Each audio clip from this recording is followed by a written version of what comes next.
हिसार सोनाली फोगाट के farm house पर police पहुंच चुकी है। सोनाली फोगाट मामले में हिसार पुलिस पहुंची है ढूंढर फार्म हाउस पर। और यह बड़ी खबर आपकी टीवी स्क्रीन पर। हिसार में सोनाली फोगाट के फार्म हाउस पर पहुंची पुलिस।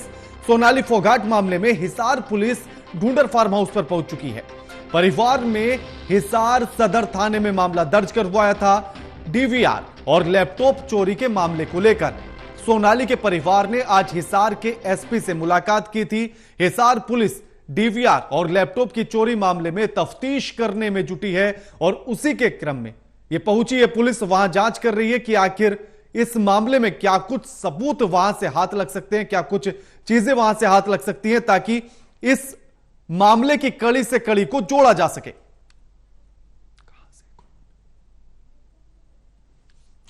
और हमारे साथ हमारे संवाददाता न्यूज रूम से लाइव जुड़ गए हैं डॉक्टर महेश कुमार।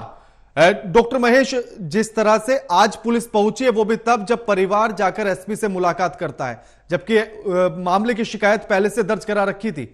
पुलिस को बड़े दिन बाद होश आया।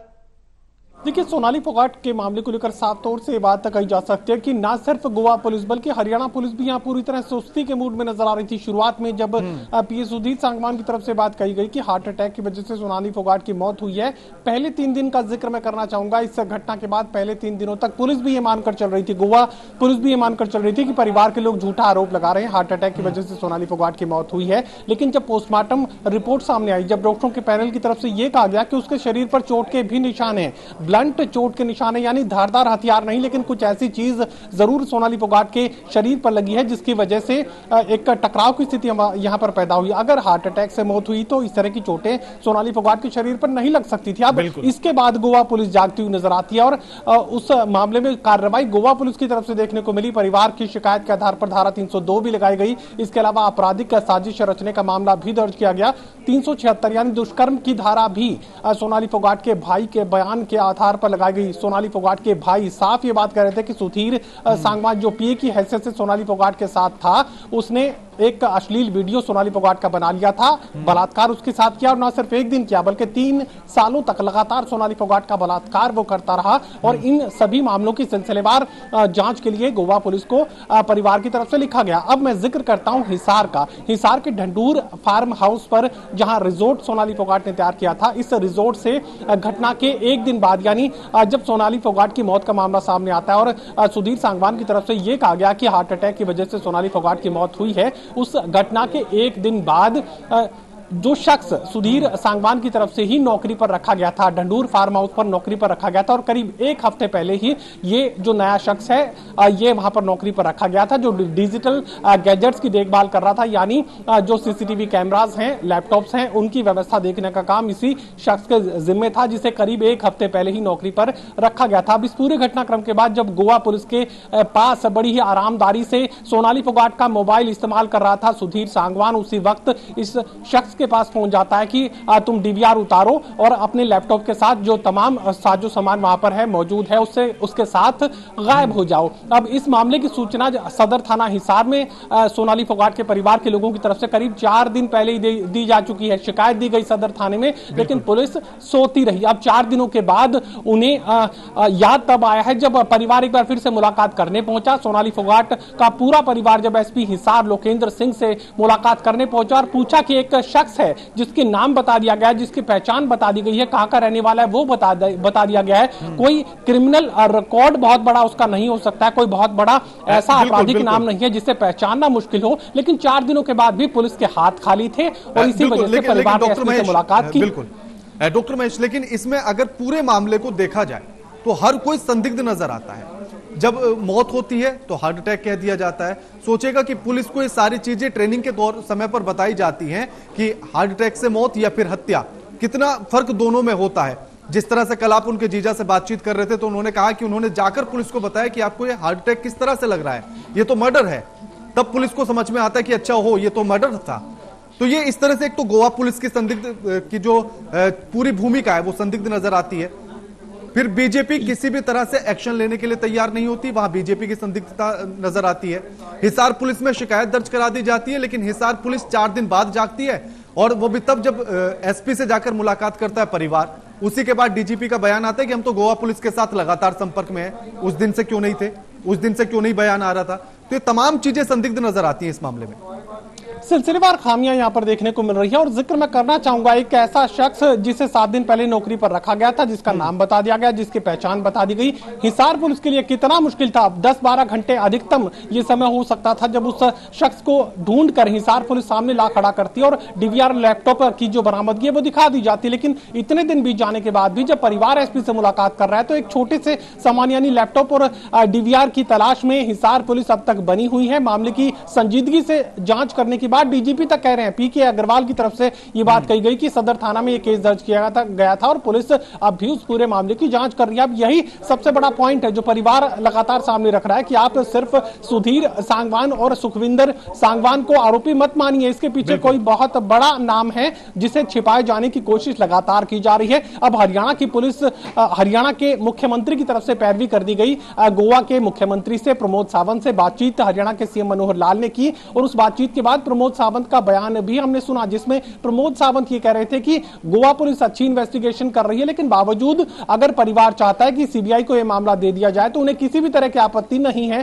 किसी भी तरह की उन्हें कोई परेशानी नहीं है। अगर प्रमोद सावंत को किसी भी तरह की परेशानी नहीं थी तो अब तक ये मामला सीबीआई को दे दिया जाना चाहिए था, लेकिन अभी तक इस पूरे मामले में सीबीआई को ये केस देने के आदेश गोवा सरकार की तरफ से नहीं किए गए हैं। हालांकि डीजीपी ये कह रहे हैं कि वो संपर्क में लगातार बने हैं। आप गोवा पुलिस के संपर्क में बने हैं। हरियाणा के डीजीपी पीके अग्रवाल ये जानकारी दें कि आपने क्या डीवीआर की तलाश की, आपने क्या लैपटॉप की तलाश की, क्या आपने उस शख्स से पड़ताल की कि आखिर डीवीआर और लैपटॉप के साथ वो गायब क्यों हुआ। तमाम इन कड़ियों को जोड़ने की जरूरत थी जिसे अब तक नहीं जोड़ा गया। बिल्कुल डॉक्टर महेश, आप हमारे साथ बने रहिए। हम छोटे से ब्रेक के लिए रुकेंगे, लेकिन ब्रेक से आने के बाद आपको बताएंगे कि सोनाली फोगाट के भाई ने आखिर गोवा पुलिस और हरियाणा सरकार से क्या कुछ मांग की है, यह भी आपको सुनवाएंगे। और साथ में इस मामले से लेकर जो तमाम सवाल उठ रहे हैं, एक एक करके सवाल भी उठाएंगे और परत दर परत खोलते हुए चलेंगे। एक छोटे से ब्रेक के लिए रुकते हैं।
ब्रेक के बाद आप सभी का स्वागत है। सोनाली फोगाट के भाई रिंकू ढाका की मांग गोवा पुलिस और हरियाणा सरकार से उन्होंने मांग की है, और क्या कुछ मांग की है आपको सुनवाते हैं। पहले हत्याकांड में मेरी हरियाणा सरकार और गुड़गांव पुलिस से प्रार्थना है कि जब भी गोवा पुलिस हरियाणा में आए और गुड़गांव फ्लैट को खोला जाए तो वहां सोनाली फोगाट के परिवारजनों की मौजूदगी में ही उनको खोला जाए, क्योंकि आरोपियों के द्वारा पहले भी बहुत सबूत मिटा दिए गए हैं और परिवार के सदस्यों की गैर मौजूदगी में अगर वो वहाँ पर इन्वेस्टिगेशन करते हैं तो ये केस बिल्कुल यहीं ख़त्म हो जाएगा और इंसाफ मिलने की कोई उम्मीद नहीं रहेगी। मेरी हरियाणा सरकार और गुड़गांव पुलिस से प्रार्थना है कि परिवार के सदस्यों की मौजूदगी में ही यहाँ इन्वेस्टिगेशन की जाए। और हमारे बार बार प्रयास करने के बावजूद गोवा पुलिस ने हमें ये अब तक इन्फॉर्म नहीं किया है कि हम कब हरियाणा में आएंगे और कब गुड़गांव फ्लैट पे जाएंगे या हिसार आएंगे। हमारे बार बार पूछने के बावजूद हमें गोवा पुलिस के आने के बारे में कोई सूचना नहीं है। और अब हमारे साथ हमारे सहयोगी डॉक्टर महेश कुमार लाइव जुड़े हुए हैं न्यूज रूम से। डॉक्टर महेश, टोटल न्यूज लगातार इस सवाल को उठा रहा था और सोनाली फोगाट की डेथ के 1-2 दिन बाद मैंने आपसे सवाल भी पूछा था कि क्या इस पूरे मामले में कोई राजनीतिक षड्यंत्र भी नजर आता है। इसी बात को कल जब आप उनके जीजा से बात कर रहे थे उन्होंने इस बात को रखा। आज उनके भाई ने जो भी बयान दिया वो भी यही कह रहे हैं कि हमें इस बात का सबसे बड़ा डर है कि कहीं सबूत ना मिटा दिए जाए।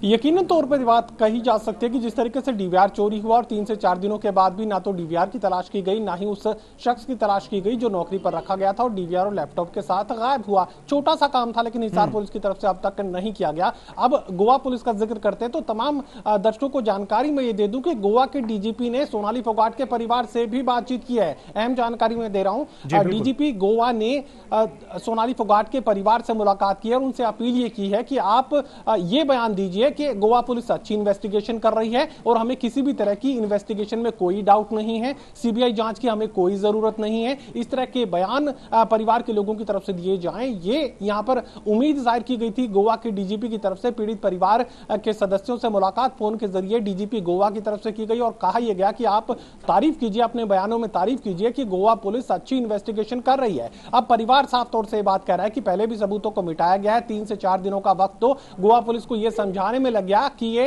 हार्ट अटैक से मौत का मामला नहीं है, बल्कि एक सोची समझी साजिश के तहत मर्डर सोनाली फोगाट का किया गया है। उसके साथ ही अहम जानकारी जो परिवार दे रहा था वो ये भी था कि 376 भी लगाई है, यानी दुष्कर्म भी लगातार सोनाली फोगाट के साथ उनके पीए सुधीर सांगवान की तरफ से किया गया था और ब्लैकमेल लगातार उन्हें किया जा रहा था। यानी पूरी साजिश को आप बेनकाब कीजिए। परिवार लगातार ये बात कह रहा है कि सिर्फ सुधीर सांगवान और सुखविंदर सांगवान इस हत्या के मामले में दोषी नहीं है। दोषी असल कोई बड़ा राजनीतिक नाम हो सकता है और इसी की आशंका परिवार लगातार जाहिर कर रहा है। परिवार को यही डर सता रहा है कि अगर कोई बड़ा भारतीय जनता पार्टी का नाम या किसी भी राजनीतिक दल का, सिर्फ भारतीय जनता पार्टी नहीं, किसी भी राजनीतिक दल का अगर नाम अगर सामने आ जाता है तो यकीनन फिर गोवा पुलिस के लिए आगे की इन्वेस्टिगेशन को बढ़ाना मुमकिन नहीं होगा। और यही वजह है कि परिवार लगातार ये कह रहा है कि सीबीआई जांच इस पूरे केस की जाए ताकि असल नाम जो है, असल जो गुनहगार है वो सामने आ सके।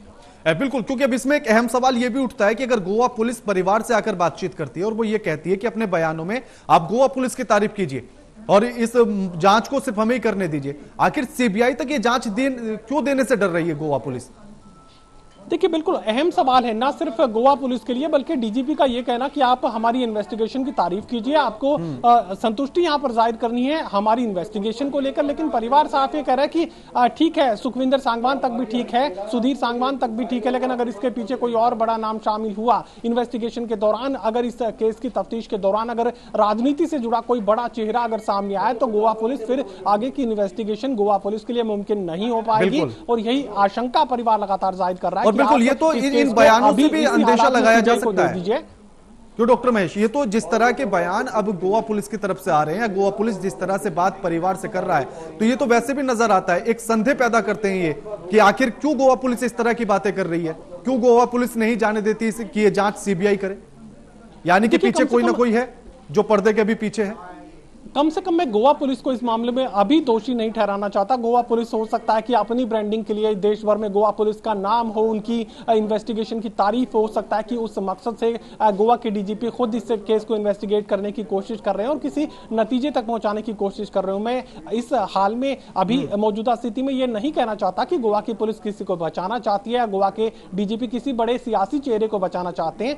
वो सिर्फ इतना हो सकता है कि ये चाहते हो कि गोवा पुलिस की ब्रांडिंग हो, गोवा पुलिस को देश भर में एक अच्छी इन्वेस्टिगेटिव पुलिस के रूप में माना जाए। ये तारीफ हो सकता है कि गोवा पुलिस के लिए गोवा के डीजीपी चाहते हो, किसी भी हेड ऑफ द ऑर्गेनाइजेशन इस तरह की उम्मीद जाहिर कर सकते हैं। लेकिन यहां पर परिवार लगातार ये बात जाहिर कर रहा है कि आप इस केस को सीबीआई को दे दीजिए। पहले भी सबूत मिटाए गए हैं, डीवीआर चोरी हुआ है, अभी तक उस शख्स को गिरफ्तार नहीं किया गया, लैपटॉप चोरी हुआ है, पहले भी बहुत सारे सबूत मिटाए गए हैं। 3 से 4 दिनों का जो वक्त गोवा पुलिस की तरफ से लगाया गया, दरअसल यही सबसे बड़ा शक जो है परिवार के लिए पैदा कर रहा है। परिवार लगातार कह रहा है कि सोनाली फोगाट का चेहरा तो नीला पड़ा था, लेकिन लगातार गोवा पुलिस ये बात कहती रही कि एफआईआर हम दर्ज करेंगे पोस्टमार्टम रिपोर्ट के सामने आने के बाद। उसके बाद ही एफआईआर में जब पोस्टमार्टम रिपोर्ट का रेफरेंस साथ में आया जिसमें यह कहा गया कि ब्लंट चोट के निशान सोनाली फोगाट के शरीर पर हैं, उसके बाद ही आगे की जो जांच है वो सही दिशा में बढ़ती हुई नजर आई। दिशा को लेकर जरूर यहां पर परिवार के लोगों की तरफ से संतुष्टि जाहिर की गई क्योंकि परिवार के लोगों ने धाराएं लगा दी गई थी, लेकिन अब मामले की जांच सीबीआई से परिवार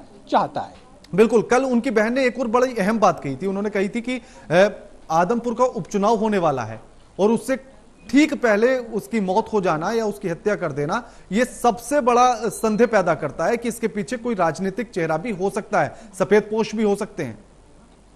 देखिए, यकीनन उनके जीजा की तरफ से, उनकी बहन की तरफ से भी ये बात कही गई थी। अमन पूनिया लगातार ये बात जाहिर कर रहे थे कि चुनावी ये पूरा मामला हो सकता है, राजनीति से जुड़ा कोई बड़ा चेहरा हो सकता है। आदमपुर उपचुनाव चूंकि सामने आने वाला था, तो ऐसे में परिवार कम से कम इस मामले की कड़ी चुनाव से भी जोड़ रहा है और ऐसे में लगातार ये मांग कि सीबीआई को ये केस सौंप दिया जाए, क्योंकि हो सकता है कि कोई बड़ा चेहरा सामने आए। उसके बाद गोवा पुलिस के लिए आगे की इन्वेस्टिगेशन करना मुश्किल नहीं नजर आएगा। उसके बाद गोवा पुलिस कहीं ना कहीं रुकती हुई नजर आएगी और ऐसी स्थिति पैदा ना हो, इसी मकसद के साथ परिवार लगातार अब इस पूरे मामले को सीबीआई को देने की बात कर रहा है। हरियाणा के मुख्यमंत्री इस पर सहमति जाहिर कर चुके हैं। गोवा के मुख्यमंत्री प्रमोद सावंत से इस बारे में बातचीत कर चुके हैं। प्रमोद सावंत खुद ये कह चुके हैं कि इन्वेस्टिगेशन अच्छी हो रही है, लेकिन अगर परिवार सीबीआई को केस देना चाहता है तो उन्हें कोई आपत्ति नहीं। लेकिन बावजूद इसके, चूंकि ये मामला सीबीआई के हाथों तक अभी तक नहीं पहुंचा है, परिवार लगातार आशंकाओं से घिरा हुआ है।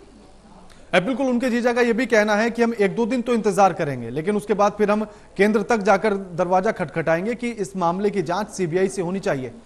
अगर ये इस तरह से सरकार के द्वारा नहीं होता है, प्रदेश सरकार इस बात को नहीं कर पाती है, तो यकीनन ये बात अमन पूनिया की तरफ से की गई थी। सोनाली फोगाट के जीजा हैं अमन पूनिया ये कह रहे हैं कि अगर परिवार की मांग को हरियाणा की सरकार दरकिनार करती है, अगर परिवार की मांग को गोवा की सरकार दरकिनार करती है, तो इस पूरे मामले की जांच सीबीआई से कराने को लेकर केंद्र की सरकार तक भी सोनाली फोगाट का परिवार अपनी गुहार लगाएगा। वो ये चाहेंगे कि अगर राज्य सरकार इस मामले में सामने नहीं आ रही है, तो कम से कम केंद्र की सरकार इस मामले को सही दिशा में इन्वेस्टिगेट करवाए। बिल्कुल, एक और बड़ा अहम सवाल को सौंप दिया जाए। बिल्कुल, ये कि जिस तरह से अभी उनके भाई की बाइट हमने सुनी, उन्होंने ये कहा कि बिना परिवार के सदस्य की मौजूदगी के पुलिस आती है और रिजॉर्ट में जांच पड़ताल करना शुरू करती है। ये भी एक खतरे की घंटी है।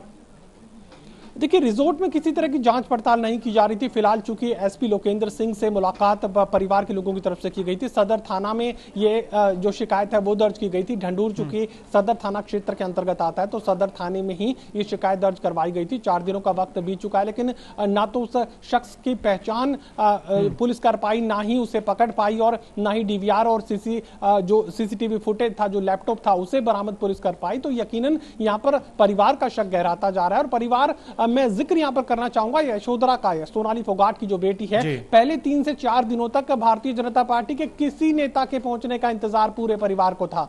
हरियाणा के शिक्षा मंत्री कंवरपाल गुर्जर जरूर पीड़ित परिवार से मुलाकात करने पहुंचे थे, लेकिन वो भी रात के अंधेरे में पहुंचे और रात के अंधेरे में ही निकल गए। उसके बाद भारतीय जनता पार्टी का कोई नेता रिजॉर्ट के आसपास नहीं पहुंच रहा था, उस परिवार से मुलाकात करने नहीं पहुंच रहा था, जब तक कि FIR 302 को लेकर सोनाली फोगाट की दर्ज नहीं कर दी गई। और उसी वक्त टोटल न्यूज ने पूरे देश को यह बताया था कि यशोधरा आखिर क्या चाहती है। यशोधरा, उनकी बेटी, 14 साल की बेटी, ये कह रही थी कि उनकी मां ने सब कुछ किया भारतीय जनता पार्टी के लिए, धूप में वो जलती रही, लेकिन भारतीय जनता पार्टी को सब कुछ समर्पित जो है सोनाली फोगाट की तरफ से कर दिया गया था। लेकिन आज हश्र यह है कि उनके मां के कत्ल को लेकर इंसाफ उन्हें नहीं मिल पा रहा है, और जो ना सिर्फ भारतीय जनता पार्टी का कोई नेता उनसे मिलने नहीं आ रहा है, उसके बाद ही भारतीय जनता पार्टी के नेता एक के बाद एक जो है वहां पर नजर आए थे। और सुभाष बराला 2 बार पीड़ित परिवार से मुलाकात करने पहुंचे थे। यशोधरा के इसी बयान के बाद हरियाणा की सरकार जो है सक्रिय होती नजर आई थी, और उसके बाद गोवा की सरकार से भी बातचीत को आगे बढ़ाया गया। बिल्कुल। शुक्रिया आपका डॉक्टर महेश, हमारे साथ ये तमाम बातचीत करने के लिए और जानकारी साझा करने के लिए। लेकिन इस